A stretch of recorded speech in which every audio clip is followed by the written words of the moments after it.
Electricast. Why take one vacation with the family when you could take all of them? With Royal Caribbean, you don't just go to the beach. You visit a private island and race down the tallest water slide in North America. You don't just go for a road trip. You ATV and zip line through the jungle. You don't just go somewhere new. You rappel down waterfalls and discover ancient temples. Because this isn't just any vacation. This is all the vacations. Come seek the Royal Caribbean. Ships Registry, Bahamas.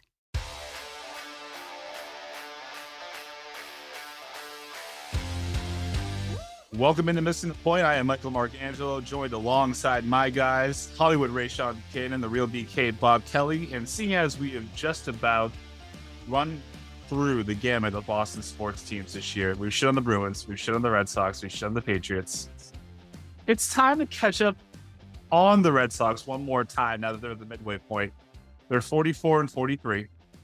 We're pretty close to the All-Star break here. They are the epitome of mediocrity. 12 games back in the division, 5 games back in the wild card.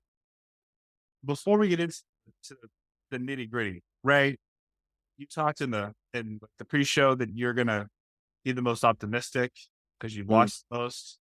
Yep. So, what do you make of this season so far? I mean, I still think it's underwhelming. I know that people, had the season over like as soon as like Corey Kluber became the opening day starter, which is valid. I don't think that's just fair, which is a completely fair thing to think. No, for sure. I mean, obviously he was. I forget what his record has been. I know he's basically on the IL, which I put that in their quotes. That's essentially a DFA without really DFAing him. I just think that some of the moves they made, in the offseason, starting with not finding someone as a replacement for Trevor Story has helped lead to that. The Duvall injury early on when he seemed like he was going to be, Hunter Renfroe 2.0. Here I thought that was going to be something to watch as the year went on. And obviously, he's been, subpar, just at least since he's been, back. I'm sure we can get into that later on. But yeah, I just think that, there's a lot of things that had to break right for this team to at the best go like 90 and 72. And it's like, right now, like I said, they're probably about to be at 500. I think they're down 5-4 as we record this on a Thursday night. They're during the rubber game of 3-game series against the Texas Rangers with Nathan Eovaldi was on the mound. But yeah, I just think that from the injuries, from the offense sputtering at times, like a lot of things have not gone their way. In addition to what the front office did at the beginning or in the offseason that has led to their demise so far, in my opinion. By the way, if you were one of those people like I was at the beginning of the year when Corey Kluber was your opening day starter, he's 3-6 with a 7.04 ERA. So he's so garbage. He's so bad. You are justified. Bobby, absolutely. 44 and 43 on the verge of being 44 and 44. How are you feeling about that? About what you've seen so far this season? I mean, it's really twofold, if you ask me, because when you look at the performance of the actual team and the talent that actually is put out there on opening day, I think this team is overachieving. And when it comes to talent-wise, when it comes to the way that they were put together, I honestly think they're performing better, and they've had higher moments than I expected them to have at any point in this season. Whether it's the offense, whether it's great pitching performances, there has been moments. But at the same time, this has to be the most garbage put together baseball team I have ever seen in my entire life. If you actually think about how bad, I'm going to say his name wrong because fuck him, Chaim Bloom has put together this team, man, it's asinine. It's like Heine Bloom. Nah, it's Chaim. It's Chaim, bro. He is a shame. So is Chaim. Bro, it's just there's no direction for this team so far. Like that's my takeaway from the first half of this season is I don't know what the fuck we're doing. I don't know whether we're sellers, whether we're buyers, whether we actually have a core and a foundation for the future. It just feels like every move that he's made over the last 3 years has been stopgaps and trading away our biggest players. Like when you think about all the guys, right, that have come through Boston in the last 2.5 years for just these short insignificant, stupid stops. It's immeasurable, bro. There's so many of them. It's like, you go down the list. Well, even just this year, Justin Turner is one of them. Duvall is another one. Then you go last year, we had Schwarber. And then, a couple years ago, we have Renfroe. It's just like you go down this list, man. And it's just, he doesn't know how to put together a baseball team and keep that team together. And I can't do it anymore. In the first half is just such a epitome of everything that's been wrong with this team for the last 3 years. Right. But to add to that, what happens is those stopgaps, as you say, that he signs, they end up outperforming. So it's almost like he signs them as like a way to like, okay, yeah, like I brought somebody in. And then actually, I remember, me and you was going back and forth with Bobby about Justin Turner. I thought he was going to be great. He was like, yeah, if you're depending on a 38-year-old guy to be X, Y, Z, I'm like, nah, but he is someone that's been in many big moments. Like, I expect him to at least be decent. And yeah, he's been, if he hasn't been our best player at times, like he's definitely been in the top 3, the top 5, so far. But that's what happens. The stopgap, like Hunter Renfroe was phenomenal in 2020. Like, hey, you're doing too well, Hunter. Now I gotta trade you back for Jackie Bradley, like that. And once again, love Jackie defensively, bro. But like, but come on, bro, like that's a top 5, maybe even top 3 worst move that any GM and boss has made in our lifetime, past, present, and hell, maybe even future. Like that was bad. That was really bad. This feels like, to your point, Bobby, when you say that this is one of the worst put together baseball teams, and I always rail against Hein Bloom for Tampa. Like he's trying to run a small market team in a big market, but this is like a bad Tampa Bay team from back in the day. I mean, even those Tampa teams, right? So that's what Bloom is supposed to be, right? Yes, we had to ship out these stars, we had to ship out these big names, but what he's supposed to be able to do is win every single one of those trades. And that's what he did in Tampa. He got the Kevin Gausmans, he got the Blake Snells, he got the Wander Francos, he got all these dudes by trading away like James Shields, Evan Longoria. That's how he got all those guys in Tampa. And that's why they're as good as they are now. There is not one move since he's been here, not one, that he has actually won that trade. That yes, there may be, those first 2 years, you definitely, when you trade where the star looks like you lose. But like 3-4 years down the line, there's at least like a twinkle of hope. There's a dude coming. There's nothing for these moves that Bloom has made. Think about all the guys that have left that we've got nothing for. Nothing. Before you go, Ray, I mean, maybe you can speak to this a little bit too. He's been preaching about the 5-year plan since he got here. Well, we're there, and we're still mediocre.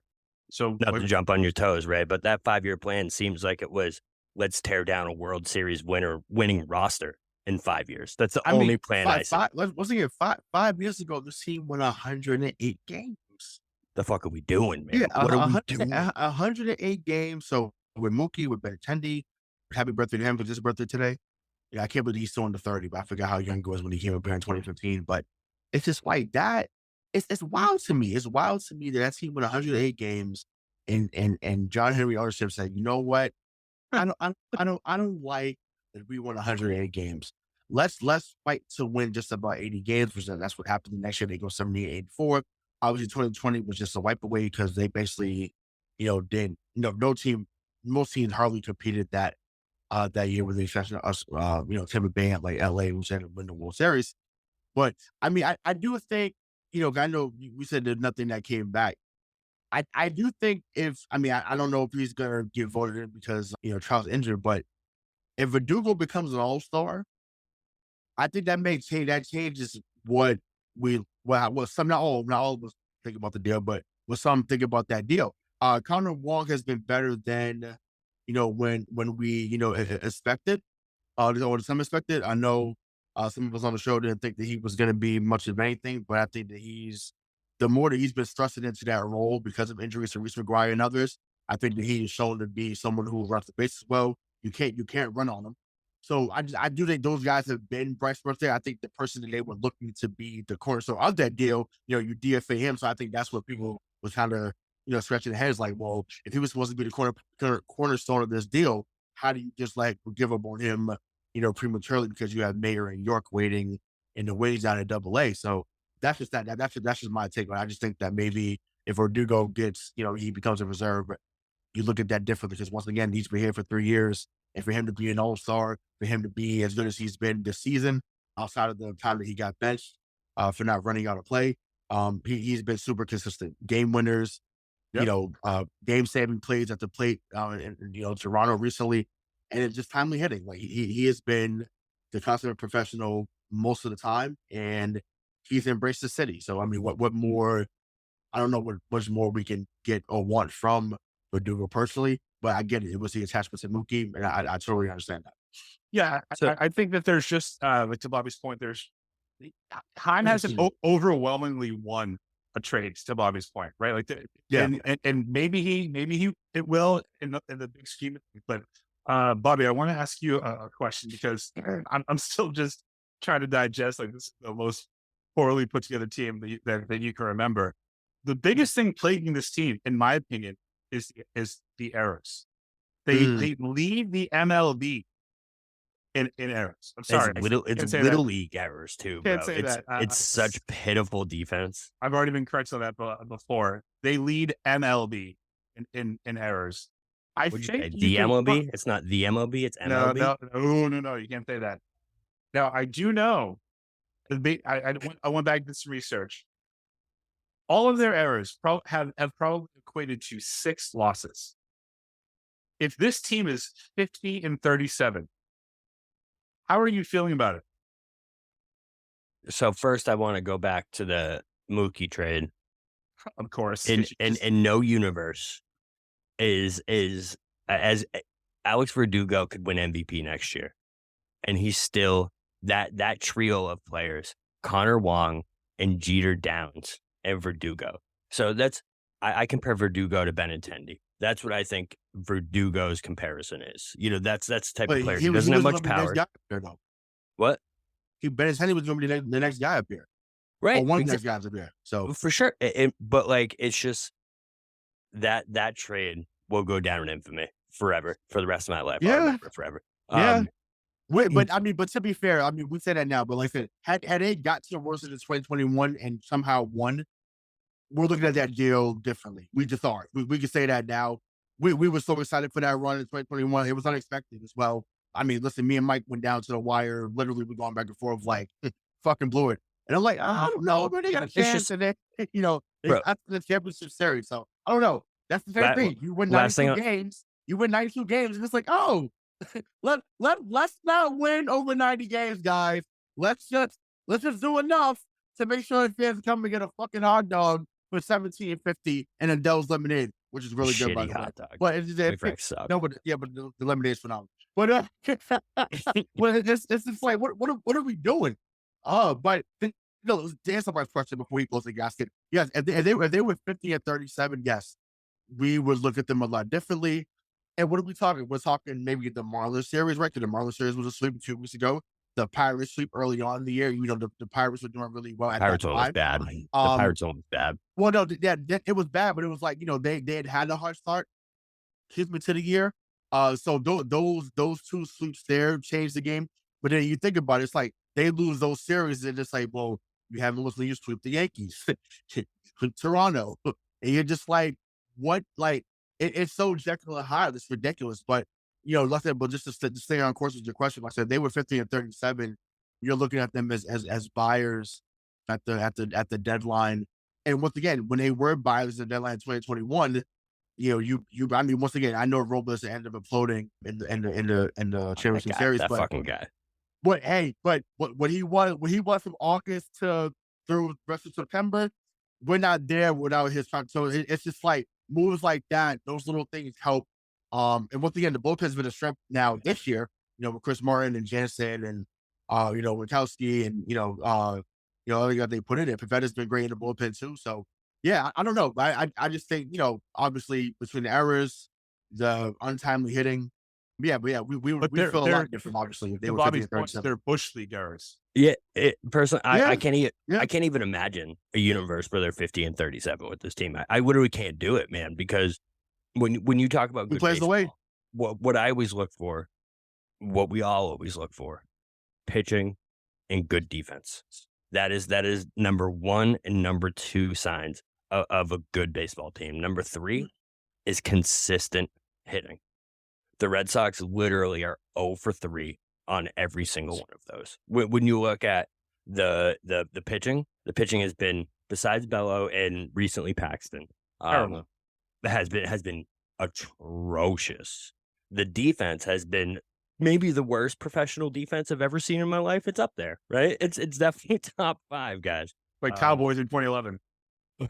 That's fair. That is fair. See, that's where it's at, man. That is very fair. Good reference, bro. Well, you think of 300 to your yards point, on the though, ground a game. To your point, they lead the league. They lead the league in errors. They're 5th in batting, and they're 19th in the league in ERA. But the thing They're is, just with not the good. batting, man, is like even when the Toronto series, bats were on fire, and then they get to Miami and they just shut down. They scored 2 runs in 3 games. They scored 11 runs in 5. Well, yeah, same thing. It is. Yeah. Elongated a little bit, you know? It's just it's sad. It's very sad, and that's no way to put together a playoff baseball team. Not even a championship team. I'm not even putting that word out there. A playoff baseball team. Ray, But it's crazy. But what's crazy, I know you just mentioned with the ERA and stuff, but it's like the pitching actually overall, once again, certain people have been still terrible, but overall had started to improve. And once again, it's about not catching breaks. Chris Sale, he was somewhat back, and then bam, I think that Reds game, I think in early June, he ends up getting hurt. Paxton, I think, not player of the month, but pitcher of the month for the AL. So he's been awesome. That tweet that I talked about with Brayan Bello, I said that if he took a Walker Buehler type leap, I don't know when I said it. I think I said it maybe early April, late May. I mean, maybe late April, early May. And because people was like, "Well, pump the brakes." I'm like, "Nah." Like, if he takes that leap, like we're in business going forward, and we're starting to see that changeup is filthy, that sinker is filthy, and now he's learning to pitch and not just throw. Like, there's a difference. Before, I think he was just throwing, and because he had great stuff, it was like, okay, I'm just gonna throw here and just see what happens. Now he's pitching to spots. He's making sure he's getting ahead of the count. And when he gets up 1-2-1 or 0-2, that changeup is coming if you're a left-hander. That sinker is coming if you're a right-hander. And to fill the 2018 motto, he's doing damage. So we need to get back to that, because when he's on, he's become a stopper. Paxton has been great. Like I said, Sale showed some signs of life before going down. And once again, my guy Pavetta, I'm a big Pavetta guy. I hate to eat to the bull. I think that he at times was nails for us, especially a couple years ago. We talked about it all the time that he was our stopper in 2021. Yeah. I mean, at one point he was, he was kind of like what Rick Porcello was at times. Exactly. Here. And that's what you need. You need those type of guys to get this. So, Can I just jump in, because you said that that I'm trying to really censor myself here. That Chris Sale, he was back. He was doing better. I said somewhat. I said all the way back. Somewhat back. Yeah, somewhat back. He was.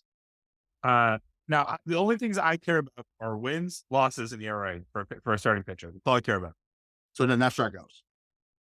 5-2 with a 4.58 ERA. Why take one vacation with the family when you could take all of them? With Royal Caribbean, you don't just go to the beach. You visit a private island and race down the tallest water slide in North America. You don't just go for a road trip. You ATV and zip line through the jungle. You don't just go somewhere new. You rappel down waterfalls and discover ancient temples. Because this isn't just any vacation. This is all the vacations.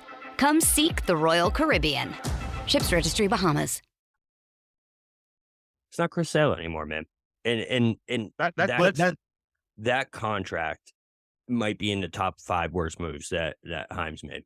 It's so bad. Well, it might, when you think when it's about all said and done, yes, but at the time you still do it. I get it. You got to do it. But when you think about what we ended up having to lose because we signed someone who clearly was on. I know he won us that World Series. I get it. I know you had to give him that money. Totally get it. But it cost you Evaldi. It cost you Porcello. It cost you all these dudes that are still good pitchers in MLB. And Chris Sale hasn't had a season with more than 10 starts since you signed him to that contract. That's bad, man. I get it. He went from being Chris it's hard Sale. to criticize. It is. He went from being Chris Sale to John Burkett in 5 years. I don't even say John Burkett. But Yeah, He was a 10-10, 4+ ERA guy back in 2002. That's what he is. Yeah, I don't know. To except me, he threw like I 82 miles an hour. But that's the next level type of comparison there. But to me, I know win loss of the year rate. That I would not say or disagree with that. I just think with him, when that's sweeping curveball like how Randy Johnson had, he has a similar pitch. When he's on, and we started to see it again, guys were looking foolish at the plate, and that to me was the eye test of like, oh yeah, this is not what he'll never be what he was in 2017. But I was okay. Is he getting back enough to because even at 85%, when he's on, he's going to be better than most pitchers. And I think some people were starting to get confidence behind it. It's like, okay, like now you got a three-headed monster here because Paxton started to pitch better himself. So, I mean, I don't know. I mean, obviously there was it just goes back to a lot of things had to go right. And because they haven't, like I said, they're sitting with the record they're at. But like I said, I agree with Bobby's original statement. For them to be a game over 400, over 500, like I said, right now, once again, is it underwhelming? Sure, but it's damn near a miracle. yeah, it is, man. Because when you actually think about how this roster was put together and the potential of what this roster could have been if Bloom didn't get cute and decide that instead of re-signing this guy to $20 million, we're going to re-sign these 3 guys to $8 million. We're looking at a roster with Schwarber on it still, with Renfroe on it, with Xander, with you go down the list of what the Murderers Row this lineup could look like if they just saw what they had and kept it going, man. But they decided they're like the opposite of the Bruins. You know what I mean? The Red Sox had a great team. And we're like, you know what? Fuck it. Let's blow it up.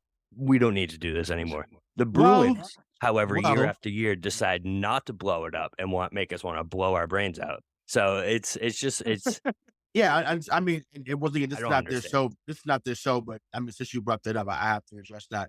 You trade for Orlov and Bertuzzi, right? Thinking that those guys were going to be missing pieces, and then both of those guys are gone now. Red Sox show. Orlov's in Carolina, and then Bertuzzi went up to Toronto for a year at $5.5 million. Really? There's our preview of our Bruins show, guys. Yeah. October. No, yeah, we'll get into that, but it's just like that. So yeah, once again, all the front offices are garbage at this moment. So Let me ask you a question, Bobby. Like you just kind of went through the moves, and you said that this team's overachieved. I'm going to ask Ray this question first. When do you think was the last time the Red Sox front office put out a team on the field to win a championship? I mean, to 2018. Yeah, that's the answer. Yeah, easily.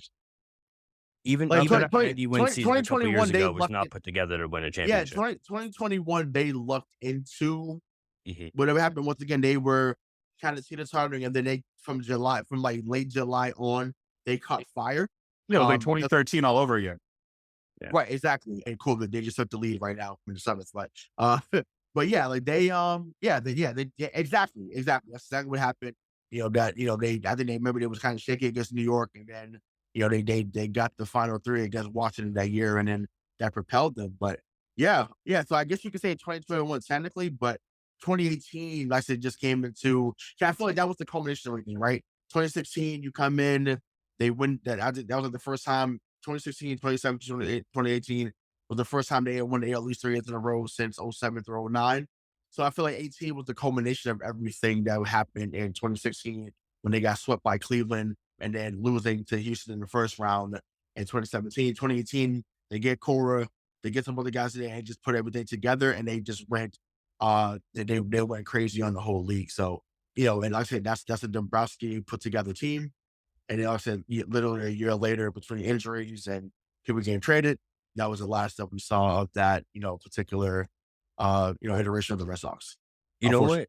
That's 100% the answer. Is 2018 is the last time they put together a team to win a ship, because ever since then, I feel like Bloom's been running this team almost like that dude that doesn't know what he's doing at work, so he just does a bunch of things and just keeps working and looks like he's really busy, but like he's not actually doing anything of substance. And that's what we've seen since that 2018 season. There's just been really, really just an exile of great players and bringing in mediocre players over and over and over and over and over again. And it's just like, bro, you can't. I've said this so many times on this goddamn podcast, but you can't keep doing the same thing and expect a different result. It is the definition of insanity. Okay, So, all right. So, Bobby, now your turn. It's 5 years since they proactively tried to put out a team to win a championship, and they missed the playoffs this year. How does Bloom keep his job? he can't.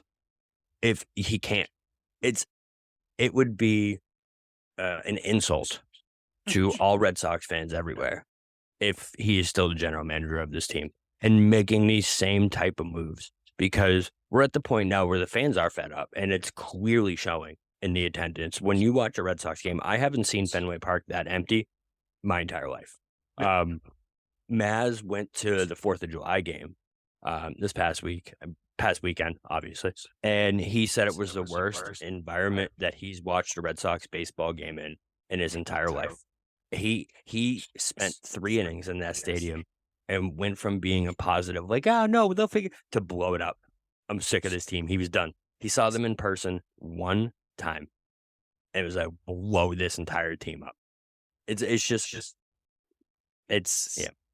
I can't do it anymore. Yeah, I mean, from 2005 to 2019, they averaged, like, Fenway averaged 36,000 people per game.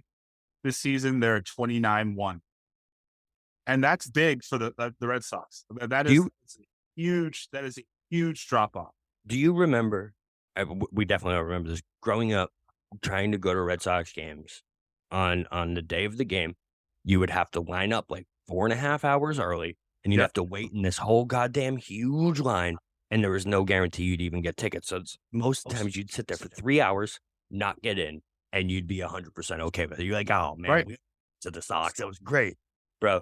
That now they're giving away tickets. Someone lined up for opening day to get an opening day ticket, and he was the only one in line all day long. Do you know how crazy that? When you think about Boston and the Red Sox, man, this city used to bleed red. Yeah, before they won. Right, but like even 2018, this city loved that team. Think about that. Well, I can't watch them anymore. I barely watch them. Before we move into another segment, right? Think about the 2018 year. It was around this time in 2018, and my favorite was against Toronto. Toronto came here, and I remember X on the call. Obviously, there were Brian's there, and they It's time to party. Yeah, it's time to party. And that's that crowd was on fire. Yeah, bro. If they could have came up and body slammed J.A. in that moment, like they would have. Like that's how electric that crowd was. So the 13 pitch at bat, and then he hits the grand slam. Like that was like that was just a euphoric feeling. And it wasn't topped until Kike went crazy in 2021, because that was also crazy. I mean, I feel like I was that's the most me and Bobby ever talked. It doesn't top. It doesn't. Oh my God, can you fucking believe it? Again, like it was so. Like, we want to have more of those feelings. And I tell people all the time, when people can say what they say about the Patriots and something, it's like, when the Red Sox are good or they're great, they are the best ticket in town. That's not an opinion. That's a fact. So my thing is, you would think you would want to put a product on the field that's worthy of fan engagement. And right now, that's almost a 25%, decrease. Not to get too math I'm a math teacher. But yeah, then that's a 25% decrease. That's huge. That's a lot. That's a lot. That's a lot of money. There's a lot of hot dogs that's not being eaten, a lot of lemonades that's not being drank. And it's a problem. It's a problem. Yeah, get this together. So knowing that, again, that let's just say that as we're recording the show, they are 44 and 43. So they're just a game Mhm. above 500. Yep. Trade deadline's August 1st. Bobby, Yep. are they buyers or sellers at the trade deadline? And tell me why. Neither. I think it's gonna be the same. I know I'm such an asshole. It's gonna be the same shit that we've seen, man. It's gonna be insignificant moves.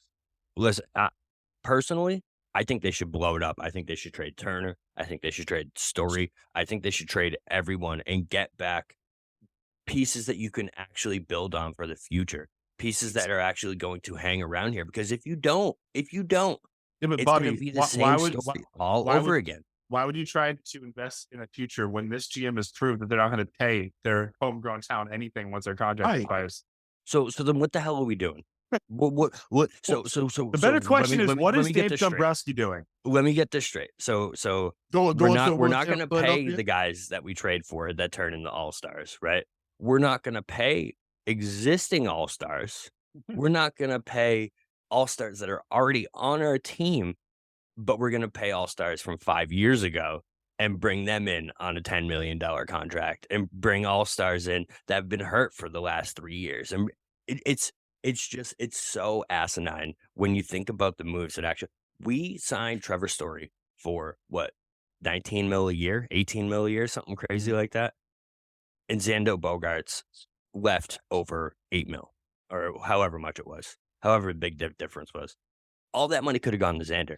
It's just, it's crazy the moves that have been made without thinking about the impact that they're going to make on your future self. They're just so mean to the future selves where they get into these situations. And you're like, bro, what the hell did you guys do? What just happened? It's crazy, man. If this was, let's put it this way, if this was the Dallas Cowboys, I would literally throw myself out a goddamn window. If this is how they treated this team, because I'm used to it by this point after 4 or 5 years. Like, I'm not even upset about it anymore. But like, for any professional sports team to take a roster that we had and turn it into this and try and sell it to the actual fan base that you're making the right moves for this club is literally fraud. You are frauding the Red Sox nation. That's what Bloom and Henry are doing. Follow that, right? I mean, I echo a lot of that sentiment. Like, to me, it's wild that Sam Kennedy and Hein Bloom and John Henry and the rest of the management crew has really try to finesse the fan base. Even forget about finessing the fan base, like finessing your actual team. Like, these are professional players that their livelihoods are on the line when they win or lose. So for you to put a product out there that's not highlighting them in the best capacity, or in the best light, I should say, that's a problem. And once again, you luck into you luck into what happened in 2021. You would think, okay, let's build off this. Let's get a pitcher or two. Let's get another utility guy. And once again, I think they're really good at getting a little, like I said, once again, like their stopgap talent. Like, I like Ref Snyder. I like what I like what Verdugo's at. Like, there's certain Even players. Arroyo. I think Arroyo might be his best move at this point. Well, I mean, how I feel about him, but that's it. It's up and down with him. But it's just like, to me, there's just some guys that need to step up in order for them to be taken more serious. So I think about Castles. I know, our wonderful producer Craig has been the number one cheerleader for Tristan Cassis. 223, 9 home runs, 27 runs batted in. He was supposed to be this on-base machine, supposed to be a guy that was going to hit for average, also with power. When he gets into a ball, he really gets into one, but, he also gets aggressive when he shouldn't be. So, he has a long way to go. Needless to say, I'll give in this. I won't say neither. I'll say that they probably going to become sellers. They do. I don't think they're going to become buyers unless they go on like a 6 or 7 game winning streak right now that kind of push them a little bit closer to the wild card. Then maybe that changes their mind. But I do think that they eventually start moving off some deals, Right? because which is what it is. So Do you think it will actually change their mind? Because the amount of times this season that this team has won 9 out of 15 games and then lost 15 out of 23 games following that, like, how do you get a reading off of it? well, the reason why I said it. So look, okay, so they just swept Toronto, right? Now they're here playing Texas. Texas was just up 5-3. They're now beating. It's becoming a joke right now. Texas is up. I mean, the Red Sox up 10-5 right now. Red Sox are? Yeah, it's up 10-5. Wow. Yeah, so it's like all of a sudden for them to get smacked by the Marlins, and then you potentially now win 5 out of 6 against Toronto, and Texas. It's just like what? It's like if they face the AL West or AL Central, you'd be looking at them as probably the 3rd best team in baseball because they've been beaten by everyone else. They just can't do nothing in the AL East and the NL Central. That's the only. Those are the only 2 divisions that have everybody else they have run through essentially. So I'm just like, what? Like I just maybe change the schedule. I don't know, but I mean obviously that's a joke, but it's wild. It's wild to me. If we were in the Central Division, we'd be 1 game back of the Yeah, it's crazy. It's Central crazy. Division So still. it's just like clearly, like I said, just missed some games. We're like, oh, Philly, maybe they figured this out. I think Oakland's coming here. Once again, if you're gonna have a shot at the end of this month, you gotta at least get 2 out of 3 from Oakland because Oakland once again is they're the 2000s Detroit Tigers, except for 2006. Their teams were pretty bad. Yeah, I think that team had lost like 119 games. Shout out to my guy Curtis Granderson, though. But that team Who was the awful. guy that lost 20 games multiple times from those teams? Fuck, what's his name? Oh, I forgot some off the top of my head. You know who I'm talking about, right? I do know who you're talking, but I forget who the guy is. But Crazy. yeah, so yeah, we'll figure it out after probably. He'll come to soon as Mike raps, we'll be like, oh, that's the guy. But yeah, they become sellers though. I just to me, like unless they dominate Oakland and Chicago, which once again, Oakland and Chicago are not good teams this year. I think that if they win 4 out of 6 or 5 out of 6 against these next 2 teams before the break, maybe they're looking at things a little bit differently. Mike Maroth was the answer. Oh yeah! Wow. Oof. Yeah, it's a name. What throwback? Yeah. Wow. Yeah, I mean, it's just so difficult for me, man, because the Kluber signing just really is what irks me, man, because that's literally money. That $10 million is the amount of money is why Michael Wacha is not part of this staff after the year he had last year, and is why Eovaldi is not part of this staff. And Evaldi's my guy. All right, him and his grunting 100-mile-an-hour fastballs were some of my favorite things in baseball. I loved every single time that dude was on the hill. I was watching. I was locked in. And the fact that you let him walk after all he did for you, right? You let him walk. I don't even think they made a significant offer towards him and decided to use that money to go out and sign Corey fucking Kluber, who literally hasn't been good in 3 years. So it's just like, you can make all the moves you want at the deadline, Red Sox. I don't care. I really don't, because it's just at this point where like, okay, cool. What are you guys going to go 10 games above 500? And then next month you'll be 11 games under, and we'll be right back in the same place that we were, because you don't have the pitching to sustain. That's what, every time I see these streaks that they go on, that's what always it comes back to it for me, is like, you can get hot at the plate. You can, make defensive plays because you are professional baseball players. But when it comes down to it, if you don't have the pitching, losing streaks happen. It's really the defense. You know what I mean?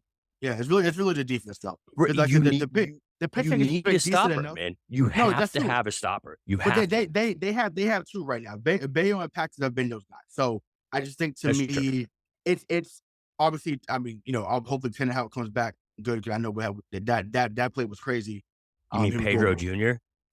Pedro Jr., bro? Right, yeah. Listen, I'm here for it, but like I said, Tannehill coming back. Listen, at this moment, and hear me good, Alex Cora. him be good, Chaim Bloom, him be good, whoever needs to. Garrett Whitlock is not a major league starter. No, he's not. We need to Put stop him that. back We need to in the stop it. bullpen and let him be the guy before you get to Chris Martin and the Kenley Jansen. Bro, Curly Jansen, excuse me. Get him out of the rotation and put him in back in the bullpen. we've been saying that. Put him back in the starting rotation. Leave Witkowski, Whitlock, Martin. Well, I forgot. Some of the names are scary right now, but the bullpen's been fine. Schriever? So, Do we still have Schriever? he's coming off the DL. So yeah, like that's another guy. So let that be the thing. Garrett Whitlock, I'm over it. Like once again, I've been calm this whole pocket, but that's something that's gonna be met. I don't want to see him as a starter on this team for the rest of the year. If Bro, I he's do, not. he's not starting. Like you are a 2 or 3 inning guy, which is fine. Nothing wrong with that. You were brilliant in the bullpen a few years ago. So once again, do what got you to the fucking dance, and just deliver that way. It's that simple. And sorry, and I can we got to the social and Harry brought this up, unless Mike was more too. So if we did, I'm sorry. I love you anyways. Kiki's got to go. He's got to go. Because Mike asked me, were you going to upset Rachel? Now I'm mad. Kiki's got to go. The 2021 run has won out. Every time this man is at the plate, it is a guaranteed out right now. He's statistically the worst shortstop in all of professional baseball right so now. Number 32. You're looking like me when I played in the lower league at shortstop. You can't hit to save your life. You're swinging a breaking ball that's 3 or 4 inches off the plate. You can see from the picture that he has the rotation and I'm putting up the plate and you're still swinging at it. I don't understand. It's like they can throw a slider, you're swinging. You can throw a cutter off the plate, he's swinging. You can throw a fork ball, and this man is swinging. Like, it's unbelievable that any pitch can get him out right now, and it's wild to me. Alex Cora, I don't care about the rapport. I don't care that that's your boy. I don't care if you see him as a little brother or a second son. I don't care. Once again, hang out in the fucking offseason. That's the case. He does not need to play every day if he's going to stay on the team. And if not at the least, designate him for assignment and say good riddance. It's time, bro. It's time. Like it's time. He's not a full-time major league player anymore. And for them trying to convince us every day, it's a joke. It's an insult to what we are as a fan base here. Because someone asked me, would you expect him to be in LA? No, you don't need to be in LA. But I'm like, what we saw 2 years ago as opposed to what we're seeing now, or even at times last year before he got hurt, like it's okay. It happens. People they fizzle out. That's what it looks like is happening here. It's time because it's literally deflating to have 2 guys on base that are a second to third with 1 out, and then he strikes out or he pop flies to center. It's a fucking joke. Get rid of him. Okay, well, before everyone starts drinking the bleach at home, can we before we start talking about the Grant Williams trade and the Celtics and their offseason, I want to just end the Red Sox on a happy note. So what would you say are the brightest spots of this team so far this year, Bobby? There's one, Brayan Bello. He is.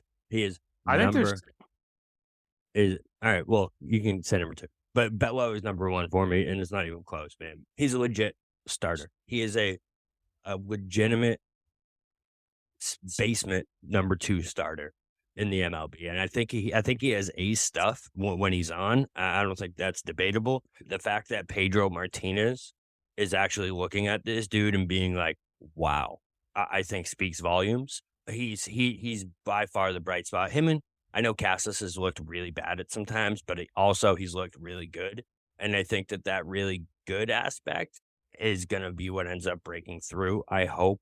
I also think he's also a name that you could see come up in deadline rumors coming, because that's the Red Sox style. That's what we do. Right? That better not be the fucking case that you DFA'd Hosmer. That better not be, Bobby. That better not be the case after you said something positive. Sorry. Okay. Sorry. So yes, Bello for sure has been. Is it by far the Brayan? No, so Brayan Bello. Yeah, Bello. It is Brian. Okay. Yeah, Brian. Yeah. You can say Brian, but no, it's Brian. No. Yeah. Listen, but there's a few. There's more than 1 or 2. But listen, I think Verdugo's been awesome. I think I think Chris Martin has been phenomenal. I think Martin has been Jensen. awesome. I think Jensen has been really well. He's an all-star. So I think even guys like Russ Snyder has played well.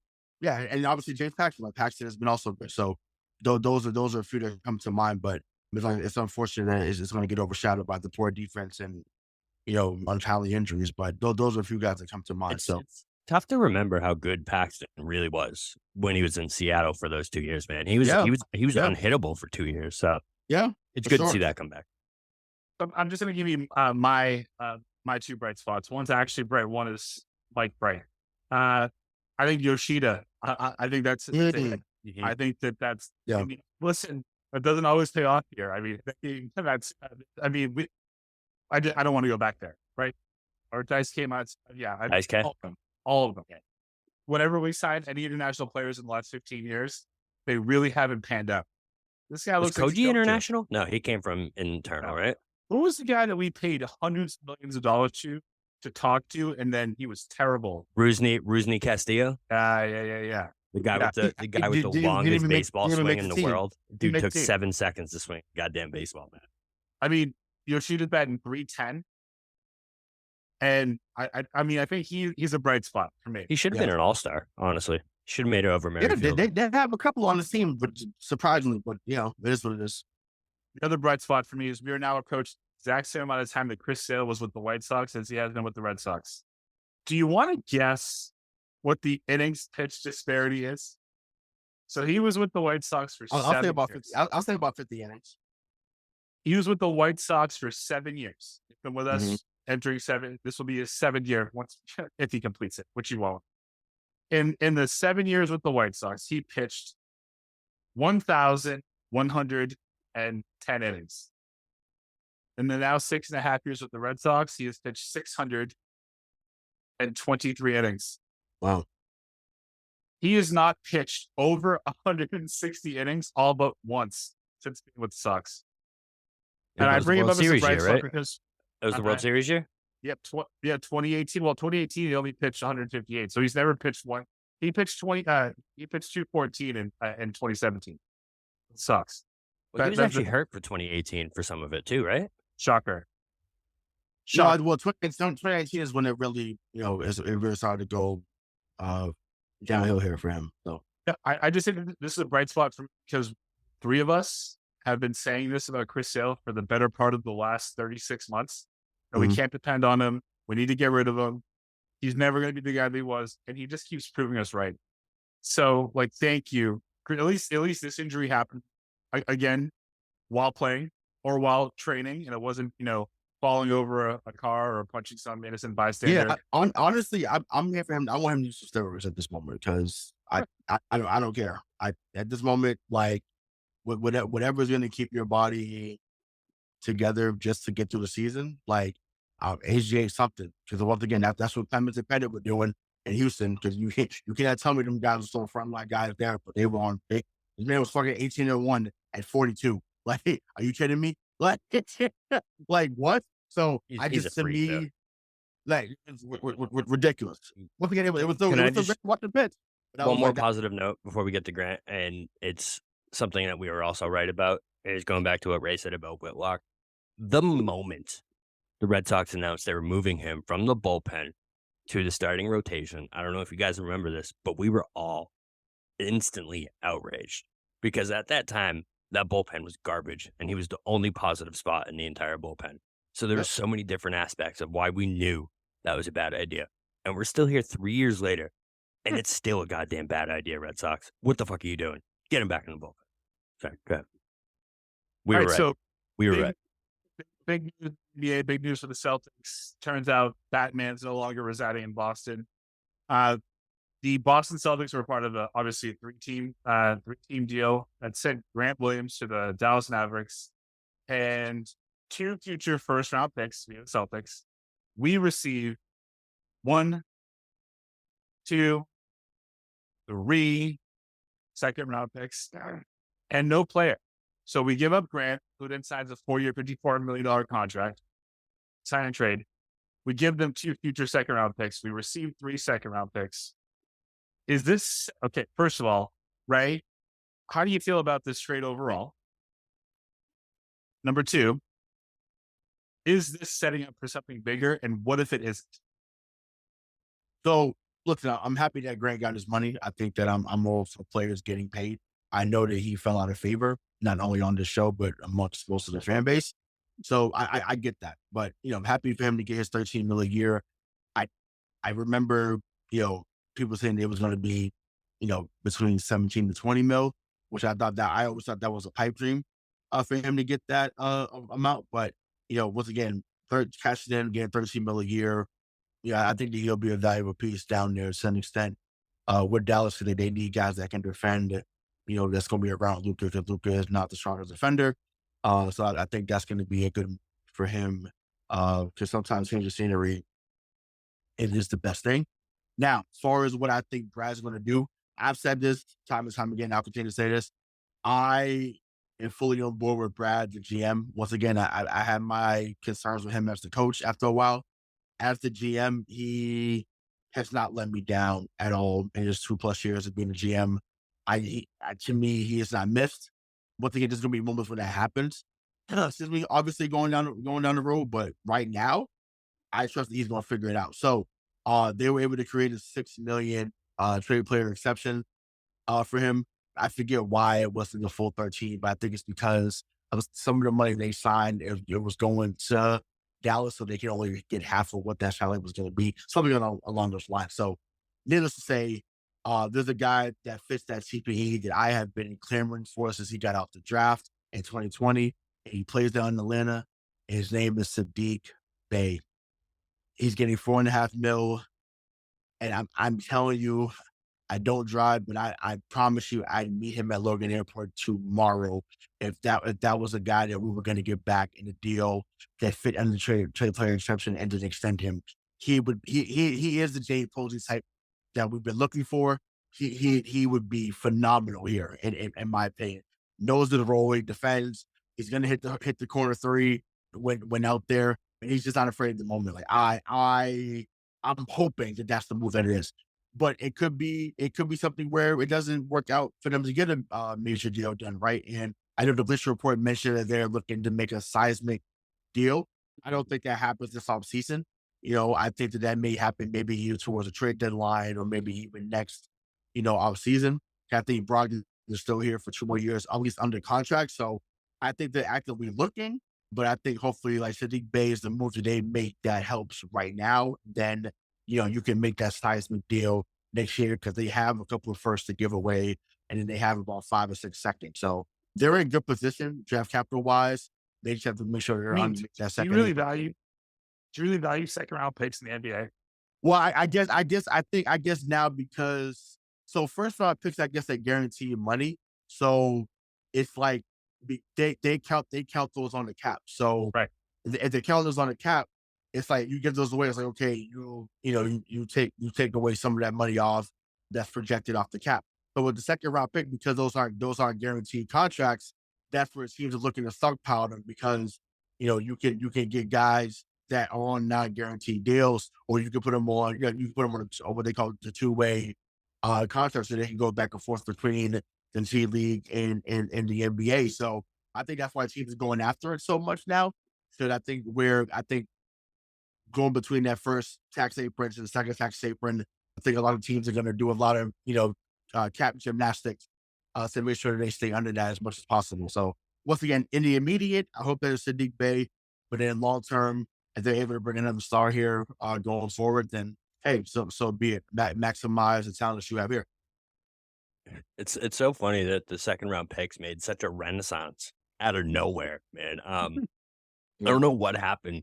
It was I forget what trade it was this past year, but all of a sudden it was like this and Jay Crowder deal. 74. Exactly. And 7 second round picks, and all of a Yeah, sudden, and that was wild. I said five second round picks for Jay Crowder. I said, but it's like now wow. all of a sudden every single one of these big deals has numerous second round picks attached to it, and it's like it just came out of nowhere. So that's really the biggest thing that points towards there's another move coming, because in no universe or alternate timeline that we're in is Brad using these second round picks. He's not sitting here like, bro, I got so many diamond in the roughs that are bringing up there in 18 is not even funny. Wait till you see what I got on my sleeve. That's not happening. If it does, it's like 10 times what DK said 3 years ago, where he's like, I don't want them to take a goddamn pick. I'll be pissed if they do. If they actually use these second round picks, that's terrible. But here's my trade. It hasn't been talked about much until recently. Pascal Siakam. And it's very known that the Raptors are shopping him. They're clearly rebuilding. Van Fleet's gone, and they signed Poeltl to that huge deal. I don't know why they did that. But they're clearly rebuilding. Siakam, I don't think, can be the one by himself on a team. And now that team's kind of crumbled, I think that that's something that they would look into. I don't know what it would take. I don't think you would have to trade JB to get Siakam here. But I think that, to me, would make sense basketball-wise, too, because then you have you may have an undersized front court, but then you would have, a very big front backcourt. Am I saying this wrong? Well, I mean, he's 6'9" himself, so I mean, it's not Well, like yeah. No, I'm saying he's a so. little bigger Front than court Dame. is center power forward, right? Is that Yeah. Yeah. Okay, just making sure. So front court, you'd have an undersized, front court for sure, but they'd be uber athletic and they'd be able to stretch the floor at all times. And then you have an oversized backcourt with JT, JB, Smart, or not Smart, and White. Nope, not anymore. No more Smart. White, Brogdon. So I feel like that would be a good balance there too. And again, then you can stretch the court like Ray. You always say score from all three levels. Can you imagine But a who more are deadly you team giving up from for all three Siakam? levels than that? Who are you joining for Siakam? See, that's what it'd be. All those picks, so it'd be every pick that we have. You got to give a player though. Like we got to be realistic. You got to give a player. Brogdon, I guess Brogdon, Pritchard, Williams, and I don't know some rookies. Pritchard's got. So Brogdon Brogdon and Time Lord? Nah. Like if you want to say Brogdon, Pritchard, and the first round picks in it, cool. For Siakam, though, Siakam's good, man. But no, he is. But so this is just me. And this is how I feel about it. And we talked about this with Josue when he came on right before this draft. Because they had the guy that I think is Rob 2.0 and Precious Achiuwa. If you put Precious Achiuwa in the deal, I like Precious. Center back, okay. I would do that trade if that was the case. I don't know why Toronto would do that, but again, as a fan, as someone who's looking to dream, I would take Siakam and Achiuwa if that was the case. But I like Gary Trent Jr. I like his game a lot. I don't know if he got signed to a deal or not. I don't know if he got a qualifying offer for them. Malachi Flynn, who was in the same job as Payne Pritchard, they played against each other in college. He's pretty good off the bench. But yeah, I do think, to me, I feel like Masai Ujiri would ask for Jaylen Brown in the deal, because just, to me, that you wouldn't be doing your due diligence if you didn't at least ask for Jaylen Brown in the return for that type of deal. One thing, I think defensively you become better right away. I think the Siakam was a better playmaker. I don't, the ball handling. I mean, once again, we make the jokes. I mean, I don't know. He's not someone that necessarily create with his hands, so I'm not really concerned about his ball handling, but he does move the ball pretty well, and you do know that he's going to defend at a high level. So it's worth talking about. It's worth discussing. I think that would be, really cool. But my thing is, I'm at a point now where I'm just not going to offload JB just to offload. I know that people are upset. I know that people think that it needs to be. Well, I mean, we say we can't, but it's like it's happening. Well, not happening, but people are talking about it as if like they should give them away for, a second round pick. Jonathan Kuminga is also someone who fits in that TPE. TPE talk, bro. I love TPE talk. Yeah, I'm very intrigued by Kuminga's game as well. I think Golden State would be foolish to give up on him. Excuse me, if I can talk this early in his career, but they already gave up on Wiseman from a few years ago. So yeah, if you can either get Saddiq Bey or Jonathan Kuminga here, I think Kuminga fits what they're trying to do a little bit more than even Saddiq Bey, as much as I like Saddiq Bey. But yeah, I just think that they need to be on the phone and making those calls to see what happens. But they're far from Dallas. I think their roster still sits at 14. So they're going to have to add a couple more players, probably from one player from Summer League. I want Blake to be back, so I want that on record. I'm a Blake Griffin guy. I thought that he was phenomenal in his role. I think that he deserved a spot back on the team the next year if he wants it. And that at least 2 more spots to be filled. So hopefully Sadiq Bey, Kuminga, or somebody that we don't even know yet is on their way to Boston before the start of training camp. There's got to be something because you just gave up a 4 for 58 guy for 2 second-round picks. So there's. But I mean, that's the deal. That's the deal they offered him last year, and year. he said no. So I think they was like, "Yo, we offered this to you, and now this is the deal you taking." It was like, "Yo, good riddance." We also gave Dallas 2 second-round picks. Right. Okay. Yeah. No, we got second-round picks. It was a pick swap, right? It was a pick swap, right? Yep. So we received 2024 second-round pick, 2025 second-round pick swap, 2028 round pick, and we gave the Mavericks 2 future second-round picks. Gotcha. Okay. Yeah. I mean, people would say, well, why that was the case? Why couldn't you get Reggie Bullock? Maybe they're looking to get someone that's a better fit than Reggie Bullock. Yes, shout out to Reggie. I'm a UNC guy, so I know that he can play. He's found a way to get a certain niche to the league. He's been in the league now, I think for I think at least 5, 6, maybe 6, 7 years now. He's too expensive for them. They weren't going to do that. Well, I don't even know what his current deal is. 15 mil. 15 mil a year for Bullock. Oh, gotcha. Okay, yeah. So yeah, that is a lot now. So yeah. So once again, they got the TV. Figure out if you can get another 3-and-D guy in here that can replace what Grant was doing. Once again, unless you think that Jalen Walsh and O'Shea Brissett can fill that void, which they will some games, don't get me wrong, but it won't be to the point where they're doing that every night. And once again, there's going to be games when O'Shea Brissett is going to turn, he's going to become Willie Lewis 2.0, and there's going to be games when he's Vitaly Batapico. So we just have to be prepared for that. So just saying. Any final words for you boys on this trade?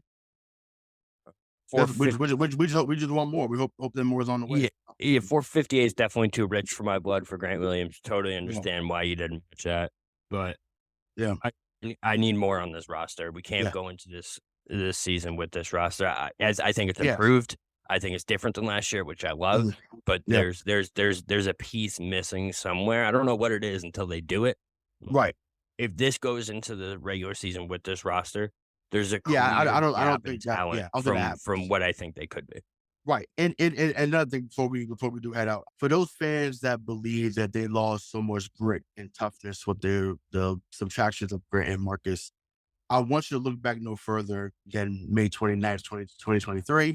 They were on the floor, and when you hear Eddie Palladino say Miami Heat 103, the Boston Celtics 84, your Miami Heat are your 2023 Eastern Conference champions. Why you got to do that to me, Ray? Why you got to do that? Well, no, I'm saying, I'm like, we're saying, but I'm like, people are crying about they lost so much toughness, but I'm like, the same fucking toughness you're talking about was on the floor, and Miami took their heart, as Mike was saying. Took their heart. Fair. So, I mean, my thing is just, I want that to, let that sizzle for some of you fans out there. Unintended. Pun intended, big time. Let it go. Let it go. This team needed a shift, and ironically, you could bet your bottom dollar that the energy is about to shift. So believe that. That was a very smart take you had there, Ray. Great. All right, so for the real BK, Bob Kelly, Hollywood, Ray Sean Buchanan, this is Michael Marcangelo saying thank you for listening to Miss the Point. We'll talk to you next week.